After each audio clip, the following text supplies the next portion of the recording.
The live TV, सच सबसे आगे। नमस्कार, द लाइव टीवी आप देख रहे हैं। आपके साथ मैं हूं आदित्य कुमार। आज मैं कुछ तस्वीरें आपको दिखाऊंगा। तस्वीरें क्या, चलचित्र कह लीजिए, यानी कि वीडियो। जिन वीडियो में दिखाई दे रहा है कैसे अल कसम ब्रिगेड के लड़ाके जहां इजरायली सेना घुस रही है वहां घुस गए और एक एक करके टैंकों को ऐसे पटाखों की तरह उड़ा रहे हैं, जिसको देखने के बाद आप समझेंगे कि किस तरीके से इजराइल को एक के बाद एक बड़ा झटका दे रहे हैं। मतलब निशाना लगाएंगे और फिर टैंक तबाह। तो जरा हम तस्वीरें पहले आपको दिखा देते हैं, फिर उसके आगे बात करेंगे। तो वैसे शेयर तो काफी लोगों ने वो किया है, लेकिन जरा आप स्क्रीन पर पहले नजर दौड़ा लीजिए कि स्क्रीन पर देखिए। ये पहली तस्वीर आप देखिए, कुछ लड़ाके हैं, ये अल कसम ब्रिगेड के लड़ाके हैं जो जा रहे हैं। इन्होंने दीवार के बगल से देखा कि एक टैंक दिखाई दे रहा, आपको स्क्रीन पर दिखाई दे रहा होगा, लाल इंगित करके दिखाया गया। फिर उसके बाद ये उस पर सीधे जो है देखिए इन्होंने मोर्टार दाग दिया है, आप देखिए, और तबाह हो गया वो टैंक।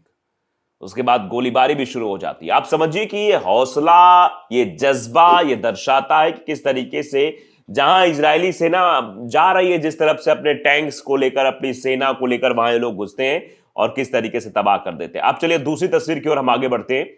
ये पहली तस्वीर तो आपने देख ली किस तरीके से इसमें मतलब एक टैंक तबाह हो गया है। उसके बाद फिर गोलियां चलने लगती हैं, गोलियों की तड़तड़ाहट की आवाज होगी। सेना तो उनके साथ चली रही होती, लेकिन टैंक तबाह हो जाता है।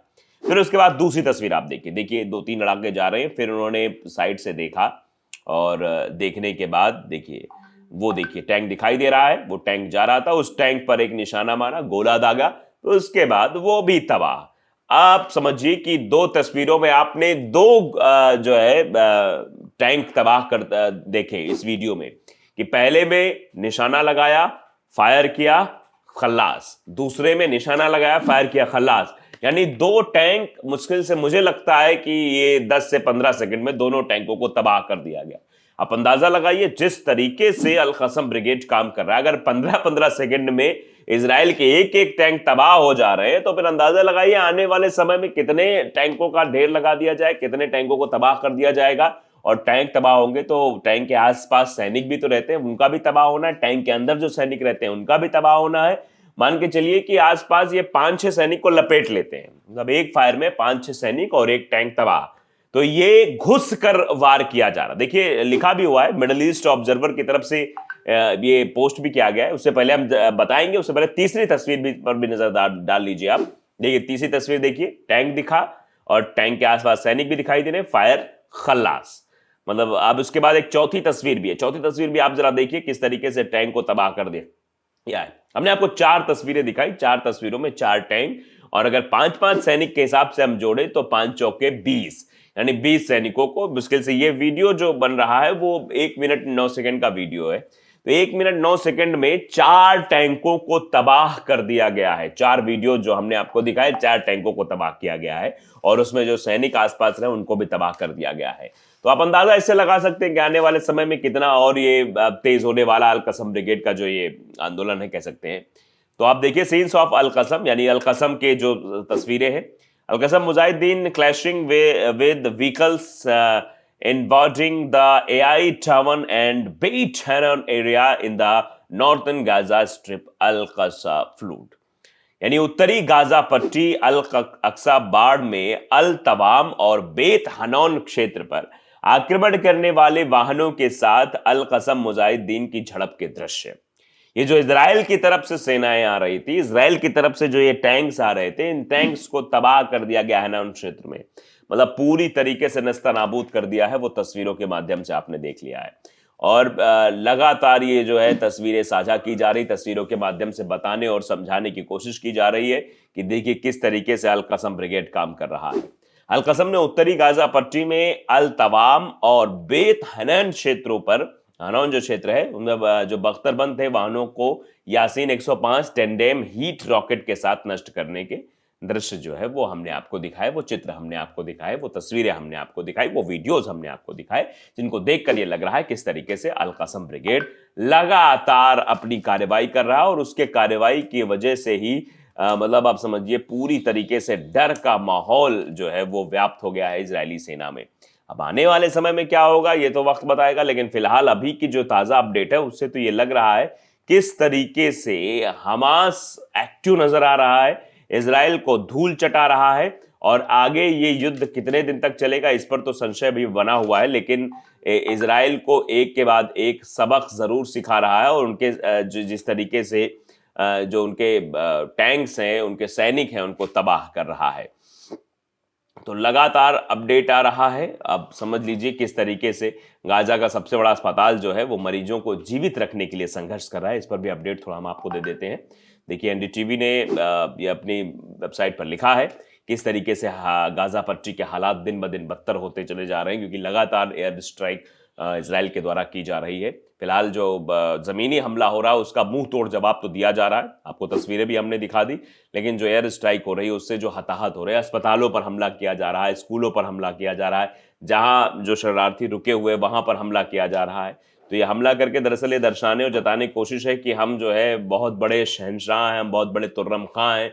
तो ऐसा नहीं है, क्योंकि मासूमों की जान लेकर आप अपने आप को बहुत बड़े तुर्रम खां कहते हैं तो फिर ये संभव तो नहीं है। आप अगर मजलूमों के साथ खड़े होते तो फिर लगता आप डायरेक्ट युद्ध करते, लेकिन आपने मासूमों को मारा।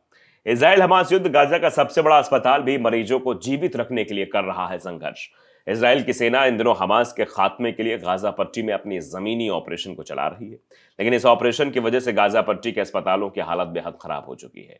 कई अस्पतालों में तो मरीजों को बचाने के लिए जरूरी दवाएं तक नहीं मिल रही हैं। इजरायली सेना गाजा पट्टी पर लगातार हमला कर रही है। इजरायली सेना के निशाने पर हमास के वो ठिकाने हैं जहां से वो छिप कर वो इजराइल पर रह रहकर पलटवार कर रहे हैं। लेकिन इन सब के बीच गाजा पट्टी में स्थिति अस्पतालों की स्थिति बेहद दयनीय हो गई है। कई अस्पताल तो ऐसे हैं जहां मरीजों को जीवित रखने के लिए जरूरी दवाई हैं उनकी कमी हो रही है। इजराइल के ने उन रिपोर्टों का सख्ती से खंडन भी किया है। उन्होंने गाजा पट्टी के सबसे बड़े अस्पताल पर गोलीबारी की, लेकिन कहा कि उनके सैनिक अल शिफा के पास हमास के गुर्गों से लड़ रहे हैं। दरअसल हमास और अल-कस्म ब्रिगेड मिलकर जिस तरीके से अटैकिंग मोड में है, ये मतलब छुप के वार करने की बात भले इजराइल की ओर से कही जा रही है, लेकिन जिस तरीके से वो अटैक कर रहे हैं ये समझ ही नहीं पाती इजरायली सेना की अटैक हुआ कहां से। वो लगातार अपनी प्लानिंग के साथ काम कर रहे हैं। उन्होंने पहले से ही ये प्लानिंग बना ली थी कि अगर इजराइल की तरफ से जमीनी अटैक होगा तो उसका मुंहतोड़ जवाब कैसे देना है, इसकी प्लानिंग पहले से थी। वो प्लानिंग साफ तौर पर दिखाई भी दे रही है। सैन्य प्रवक्ता डैनियल हगारी ने एक टेलीविजन ब्रीफिंग में कहा कि पिछले घंटों के दौरान झूठी सूचना फैलाई गई। हम अल शिफा अस्पताल घेर रहे हैं, उस पर हमला कर रहे हैं, ये झूठी रिपोर्ट है। मतलब आप समझिए, ये डैनियल हगारी ये कह रहे हैं, आईडीएफ के सैन्य प्रवक्ता हैं, कि नहीं ये गलत सूचना है, जबकि वहां की तस्वीरें बता रही हैं कि सूचना क्या है। आप अस्पताल को निशाना बना रहे हैं, अस्पताल पर हमला कर रहे हैं, अस्पताल के लोगों को डरा रहे हैं, ये क्या है?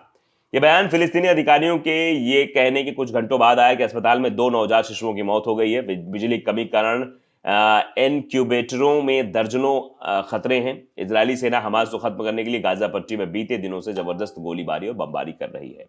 सहायता एजेंसियों और अस्पताल के कर्मचारियों ने कहा है कि स्थिति पहले से ही विनाशकारी है, क्योंकि दवाओं और ईंधन की भारी कमी है। मानवाधिकार इजराइल के चिकित्सकों ने अल शिफा के डॉक्टरों का हवाला देते हुए कहा कि अस्पताल घेर लिया गया है, बाहर फैले हुए शवों और घायल लोगों को लाने का विकल्प ही नहीं है। मौजूदा स्थिति के बारे में बताते हुए अस्पताल के एक व्यक्ति ने एएफपी से कहा कि गोलीबारी कभी नहीं रुक रही है, हवाई हमले भी रोक टोक चल रहे हैं, मतलब उनको भी कोई कमी नहीं आई। तोप से गोले भी दागे जा रहे हैं। परिसर के आसपास दर्जनों शव हैं जिन तक कोई नहीं पहुंच सकता है। तो आप बताइए जरा, जो डैनियल हगारी कह रहे हैं वो सही है या फिर वहां का आम व्यक्ति जो बता रहा है वो सही है? अंदाजा आप लगा सकते हैं। लेकिन इन सब का मुंह तोड़ जवाब अल-कस्म ब्रिगेड की ओर से दिया जा रहा है। द लाइव टीवी को अगर आपने सब्सक्राइब नहीं किया जरूर करें, बेल आइकन दबाइए ताकि सच खबर आप तक पहुंचते रहें। नमस्कार। द लाइव टीवी, सच सबसे आगे।